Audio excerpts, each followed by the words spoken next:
ہم اتنا چیز کے عقیدے کو سیکھ رہے ہیں اور میں چاہوں گا کہ آج ہم اس کے جو باقی پوائنٹس رہ گئے تھے ان کو سیکھیں گے، لیکن جو پہلے پوائنٹس ہیں آج ہم ان کو ریپیٹ کریں گے تاکہ جو لوگ نئے آئے ہیں وہ بھی اس کو سیکھ سکیں۔ اتنا چیز کا جو عقیدہ ہے اس کے دو پارٹ ہیں۔ پہلا پارٹ جو ہے وہ تثلیث کا ہے اور دوسرا پارٹ جو ہے وہ مسیح کے تجسم کا ہے، کہ مسیح کے تجسم کے بارے میں ہم کلام پاک میں سے سیکھیں۔ اور کلیسیا میں جلدی پہلے کے جو 24 پوائنٹس ہم نے سیکھے تھے ہم ان کو ریپیٹ کریں گے اور اس کے بعد پھر آج مسیح کے تجسم کو لے کے ہم آگے بڑھیں گے۔ یہ میں صرف آپ کو بتاتا جاؤں گا، اس کے اوپر بہت زیادہ اس کو مطلب میں اس کی تشریح نہیں کروں گا چونکہ میں پہلے آپ کو یہ سب کچھ بتا چکا ہوں۔ یہ پہلا پوائنٹ ہے وہ ہے کہ جو کوئی نجات چاہے اسے سب باتوں سے زیادہ ضروری ہے کہ کیتھولک ایمان پر قائم رہے۔ میں نے یہ آپ کو بتایا تھا کہ اس بات کا مطلب کہ کیتھولک ایمان پر قائم رہے، کیتھولک ایمان کا مطلب ہے عالمگیر ایمان، کامل ایمان۔ اس کا مطلب یہ نہیں لے لینا کہ جو رومن کیتھولک ڈینومینیشن ہے کہ اس کی بات کریں۔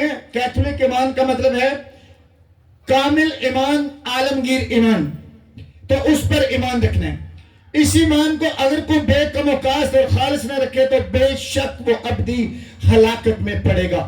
مطلب یہ ہے کہ جو کامل ایمان ہے، جو عالمگیر ایمان ہے، جس کو آگے جا کے ہم سیکھیں گے کہ وہ کیا ہے، اگر کوئی اس کو بے کم و کاست کا مطلب ہوتا ہے کہ اگر اس کو کوئی کم یا زیادہ کرے تو ضرور ہے کہ وہ ابدی ہلاکت میں چلا جائے۔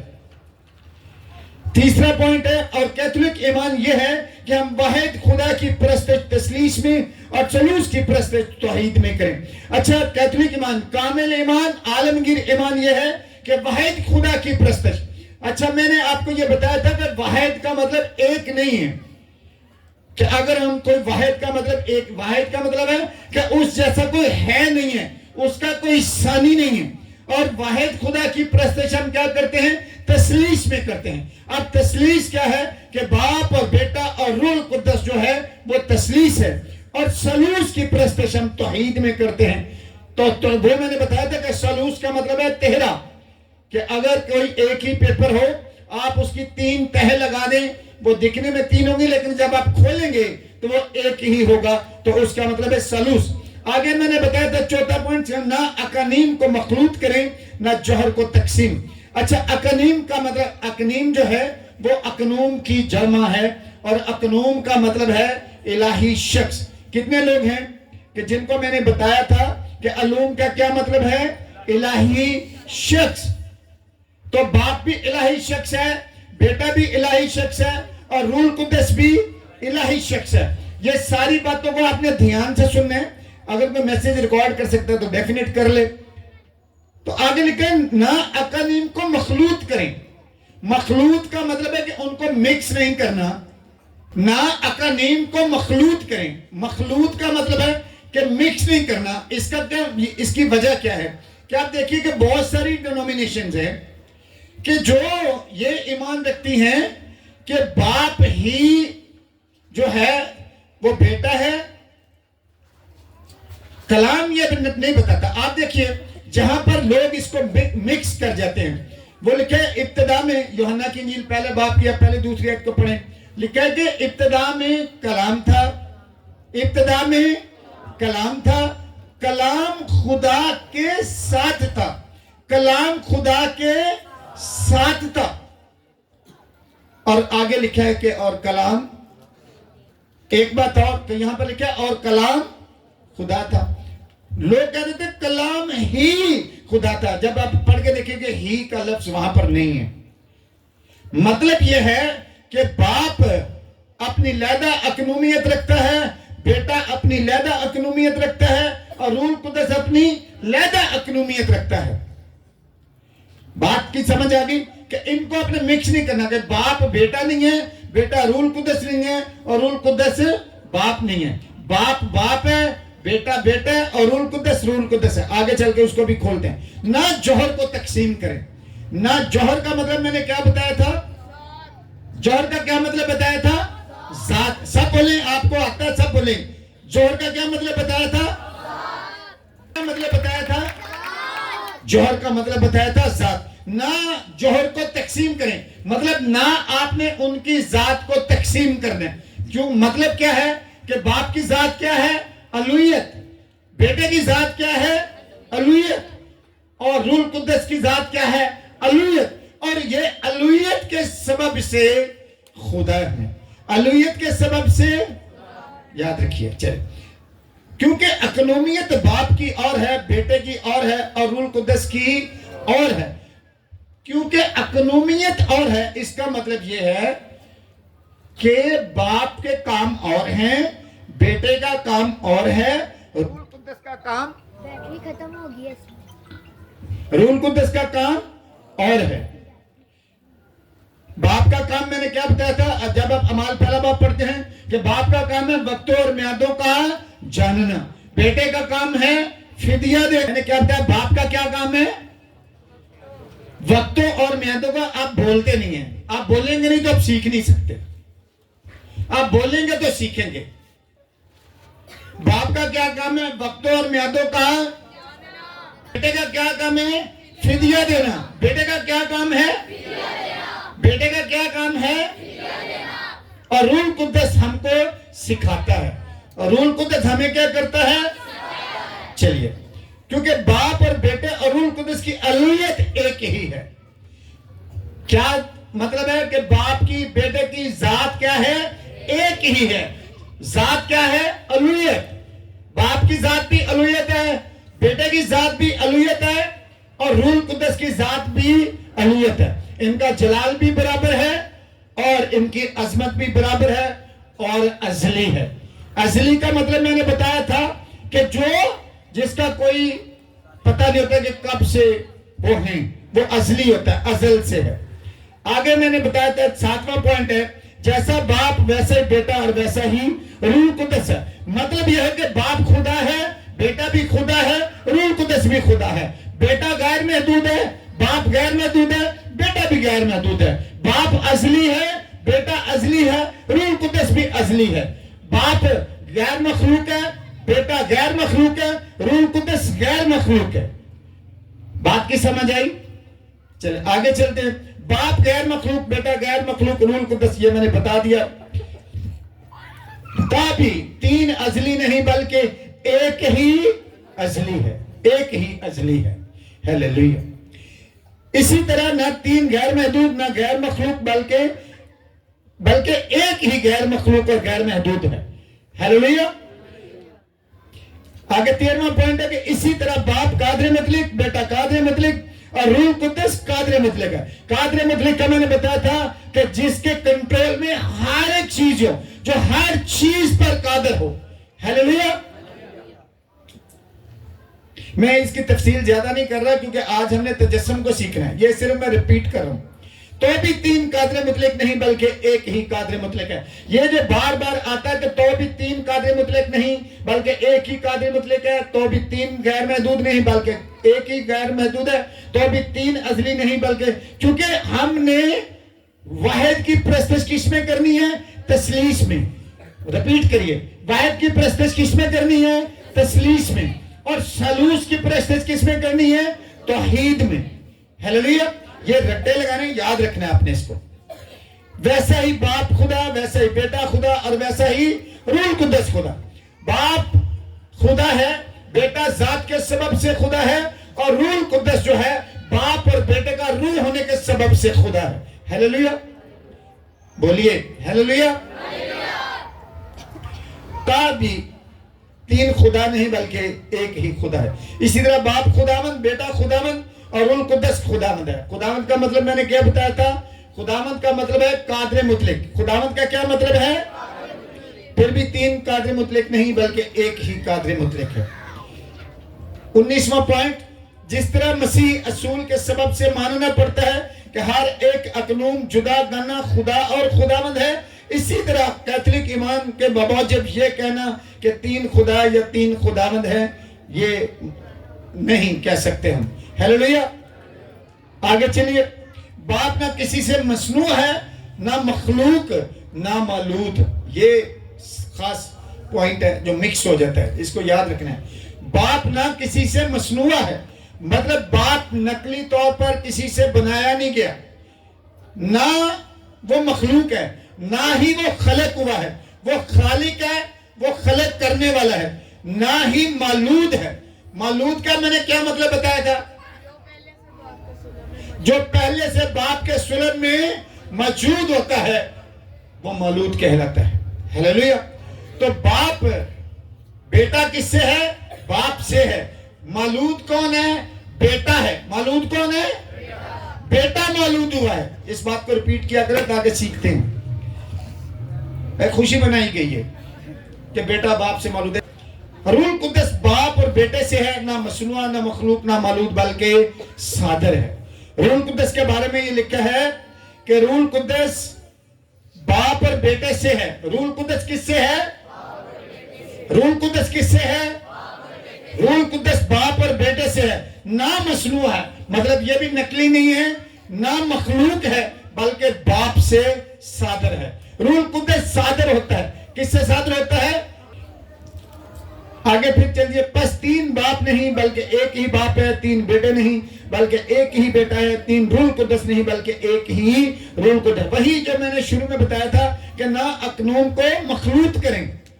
اکنوم کو مخلوط کرنے کا مطلب یہی ہے کہ باپ اور بیٹے اور روح القدس کو آپس میں مکس نہیں کرنا، کیونکہ ان تینوں کی جو اکنومیت ہے وہ جدا گانا ہے. ہیلیلویا. آگے 25واں پوائنٹ ہے. اور اس ثالوث میں کوئی ایک دوسرے سے پہلے یا پیچھے نہیں، نہ کوئی ایک دوسرے سے بڑا یا چھوٹا ہے، بلکہ تینوں اکنوم یکساں، ازلی اور برابر ہیں. یہ کوئی سیدھی سی بات ہے، آپ کو سمجھ آئے. الغرض ہر امر میں جیسا اوپر بیان ہوا ہے، واحد کی پرستش تثلیث میں اور ثالوث کی پرستش توحید میں کرنی واجب ہے.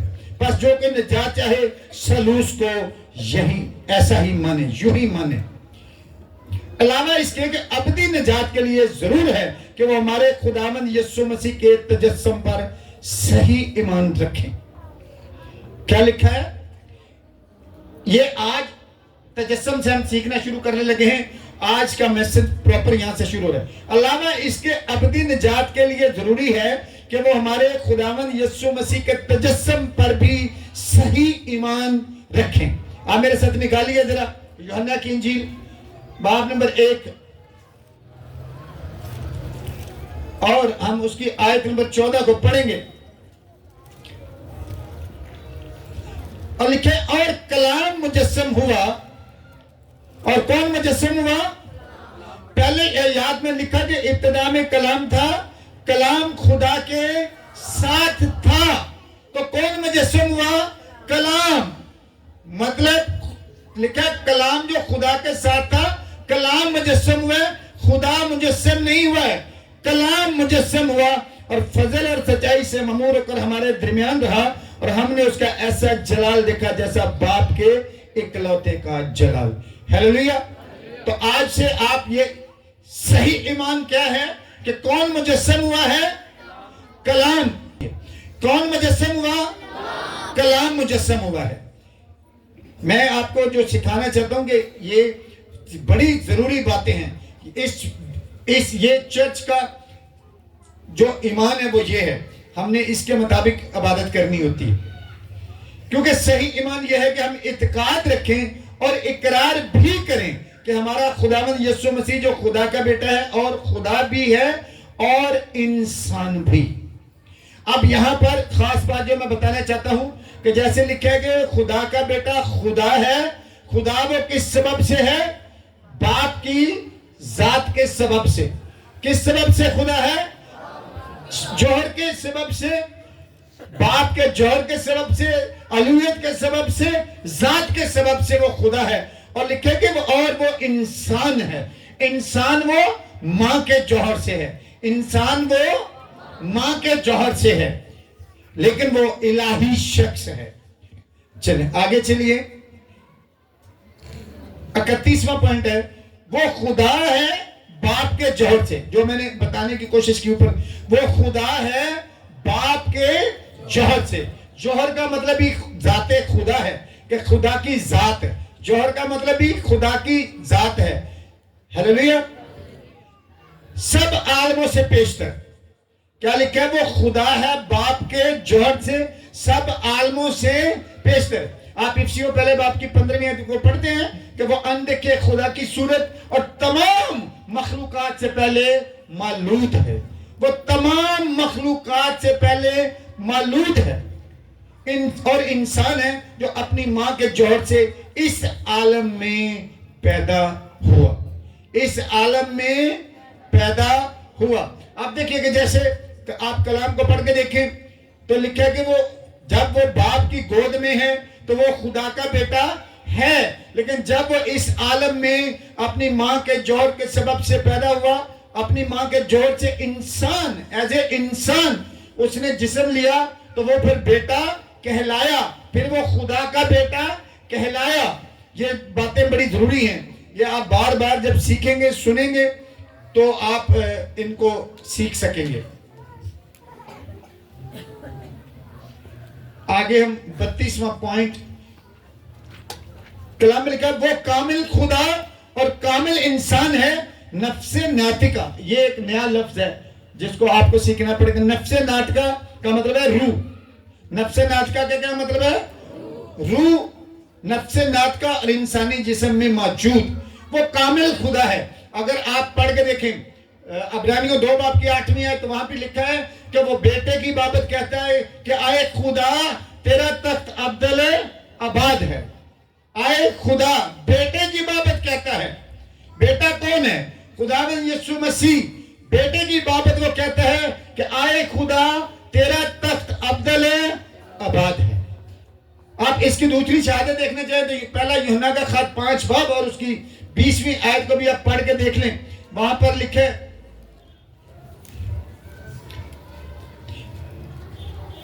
اور یہ بھی جانتے ہیں کہ خدا کے بیٹا آ گیا ہے اور اس نے ہمیں سمجھ بخشی تاکہ اس کو جو حقیقی ہے جانے، اور ہم اس میں جو حقیقی ہے یعنی اس کے بیٹے یسوع مسیح میں ہیں۔ حقیقی خدا اور ہمیشہ کی زندگی یہی ہے۔ ہیلیلویا۔ چلیے آگے چلتے ہیں۔ 33واں پوائنٹ ہے، الوہیت کی راہ سے باپ کے برابر، انسانیت کی راہ سے باپ سے کم تھا۔ جب ہم اس کو ایز اے ماں کے جوہر سے انسان مانتے ہیں پھر وہ باپ سے کم ہے، لیکن الوہیت کے اعتبار سے وہ باپ کے برابر ہے۔ ہیلیلویا۔ اگر آپ میں سے کوئی بھی بعد میں کچھ پوچھنا چاہے وہ فون پہ یا مل کے پوچھ سکتا ہے۔ وہ اگرچہ خدا اور انسان ہے تاہم وہ دو نہیں بلکہ ایک ہی مسیح ہے۔ اچھا یہ بھی سیکھنے والی بات ہے، یہ اس پوائنٹ کو آپ نے یاد کرنا ہے کہ خدا اور انسان جب ملے تو ایک مسیح ہوا۔ خدا اور انسان جب ملے تو ایک مسیح ہوا۔ مسیح آپ کے لیے قربان ہوا ہے۔ کون قربان ہوا ہے؟ مسیح۔ مسیح کا مطلب ہے انسان، وہ الہی شخص، وہ الہی انسان آپ کے لیے مصلوب ہوا ہے۔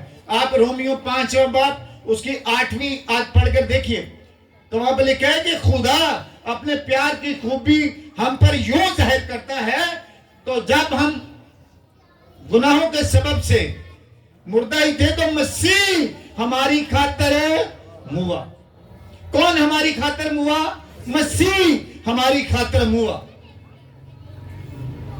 تو وہ الہی شخص ہماری خاطر مصلوب ہوا۔ ہیلیلویا۔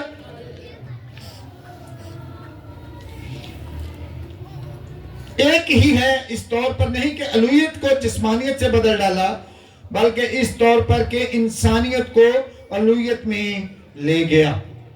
اچھا یہ بات بھی سیکھنے والی ہے، الوہیت کو، انسانیت کو الوہیت میں لے گیا۔ الوہیت کا میں نے کیا مطلب بتایا تھا؟ خدائی۔ الوہیت کا کیا مطلب ہے؟ جب یسوع مسیح